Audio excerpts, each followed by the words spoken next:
మా మదర్ చిన్నప్పుడే చనిపోయారు కాబట్టి నా డెలివరీ మొత్తం బాధ్యత మా అత్తమ్మ తీసుకుంది. పెళ్లి కూడా అత్తమామలే చేశారా? Engagement was done by my father. ఇక్కడ వచ్చిన తర్వాత నా ఫాదర్ ఇన్ లా చెప్పారు, మా మామయ్య గారు చెప్పారు, నేను చూసుకుంటా అమ్మ, కూతురు ఇచ్చాడు అయిపోయింది పని, నేను పెళ్లి చేసేస్తా, ఆయనకంత టెన్షన్ తీసుకోకమని చెప్పు అని చెప్తున్నాను. ఇక్కడ పెళ్లి చేయాలంటే అసలు నేను స్టార్టింగ్ హైదరాబాద్ లో పెళ్లి చూసిందే నాదే, ఇంకా ఎవరు పెళ్లి చూడలేదు నేను ఫస్ట్ గా.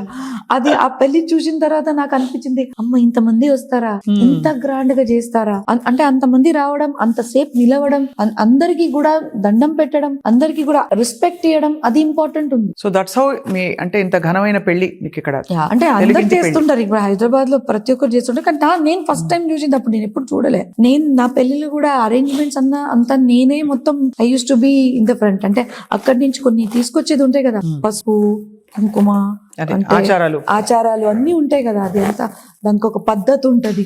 ఆ పద్ధతి మాకు అత్తమ్మ ఫోన్ లో చెప్పేది, నాకు ఎన్ని రాసుకోమ్మా ఎంత తీసుకురావాలని.